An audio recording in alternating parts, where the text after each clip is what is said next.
कांडी थाना क्षेत्र के मंडरा गांव में बुधवार की सुबह करीब 7 बजे एक युवक की गोली मारकर हत्या कर दी गई। मृतक की पहचान मंडरा गांव निवासी स्वर्गीय रामविलास पासवान के 35 वर्षीय पुत्र सुनील पासवान के रूप में हुई है। प्रत्यक्षदर्शियों के अनुसार सुनील अपने भाई के साथ गांव के पूर्व दिशा में स्थित बाघाट बाबा देव स्थल के समीप मवेशी चरा रहा था।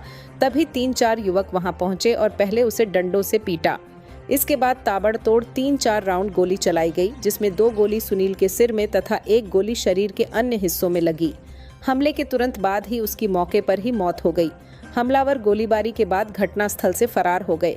घटना की सूचना मिलते ही कंडी पुलिस मौके पर पहुंची और जांच में जुट गई। शव को कब्जे में लेने की कोशिश की गई, लेकिन परिजनों ने एसपी को बुलवाने की मांग को लेकर शव उठाने से रोक दिया। उनका कहना था कि जब तक आरोपी की गिरफ्तारी नहीं होती है और एसपी मौके पर नहीं आते, वे शव को नहीं उठने देंगे। मृतक के बड़े भाई भोला पासवान ने पुलिस को बताया कि गांव के ही एक व्यक्ति से जमीन को लेकर पुराना विवाद चल रहा था। यह मामला मंगलवार को थाना पहुंचा था और विरोधी पक्ष द्वारा उन्हें जान से मारने की धमकी दी गई थी। परिजनों का आरोप है कि उसे रंजिश में सुनियोजित तरीके से हत्या की गई है। सुनील पासवान अत्यंत गरीब परिवार से था। उसके 2 बेटे 4 बेटियां, पत्नी और वृद्ध मां है। वह मजदूरी कर किसी तरह परिवार का पेट पाल रहा था। अचानक हुई इस हत्या से परिवार पर दुखों का पहाड़ टूट पड़ा है। वहीं परिवार का रो रो कर बुरा हाल है। शव उठाने से इनकार, सड़क पर आक्रोश। हत्या के बाद परिजनों और ग्रामीणों ने शव को घटनास्थल से उठाने से मना कर दिया। वे मुआवजा, अपराधियों की गिरफ्तारी और पुलिस की कार्रवाई की मांग पर अड़े रहे। लगभग 3 घंटे तक शव को सड़क पर रखकर विरोध प्रदर्शन किया गया। स्थिति की गंभीरता को देखते हुए गढ़वा एसडीपीओ और नगर ऊंटरी थाना प्रभारी मौके पर पहुंचकर लोगों को शांत करने की कोशिश की और भरोसा दिलाया कि जल्द से जल्द आरोपियों की गिरफ्तारी की जाएगी और उचित मुआवजा देने की सिफारिश की जाएगी। घटनास्थल पहुंचे स्थानीय विधायक नरेश प्रसाद सिंह व गढ़वा एसडीएम संजय कुमार। स्थानीय विधायक नरेश प्रसाद सिंह ने घटनास्थल पर पहुंचकर पीड़ित परिवार से घटना की जानकारी ली तथा प्रशासन से त्वरित कार्रवाई की मांग की। पुलिस की प्रारंभिक जांच शुरू। पुलिस ने घटनास्थल पहुंचकर सबूत जुटाने का काम शुरू कर दिया है।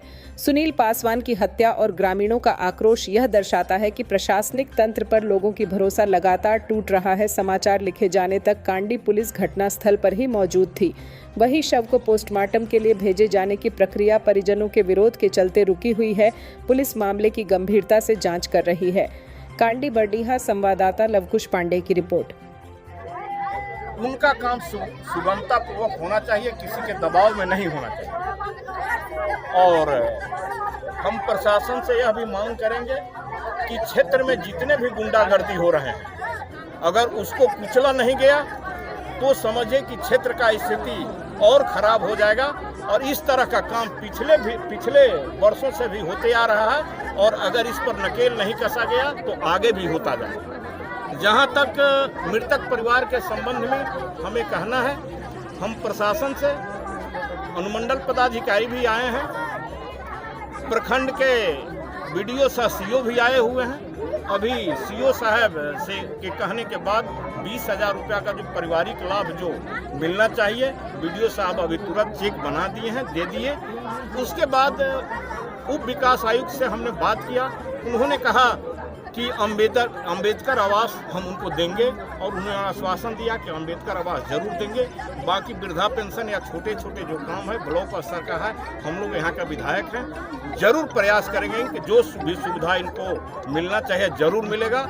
और मृतक के मुआवजा के संबंध में यही कहना है कि SC/ST से ही आते हैं और SC/ST के केस हो जाने के बाद लगभग 8-8.25 लाख रुपए इनको मिलता है। और ये तो प्रशासन का काम है, हम उम्मीद करते हैं कि प्रशासन के द्वारा इनको जरूर मिल जाएगा। दूसरा यह पहलू है कि कल्याण विभाग से भी अगर किसी हरिजन आदिवासी को कोई स्वर्ण जाति के या अदर जाति के लोग जान मारते हैं तो उस एवज में भी 8-8.25 लाख मुआवजा मिलने का प्रावधान है। हम कोशिश करेंगे कि जरूर इनका मदद करें, जितना संभव हो सके जरूर दिलवाने का प्रयास करें। सर, लॉ एंड ऑर्डर पे क्या बोलिएगा? ठीक है, पहले से लॉ एंड ऑर्डर खराब था, लेकिन अभी का क्या आपके द्वारा किया जाए? देखिए, लॉ एंड ऑर्डर तो चल ही रहा है। असल चीज संज्ञान में लेने का है। अगर हल्का चीज का आप संज्ञान नहीं लीजिएगा तो हल्का चीज भारी होते जाएगा।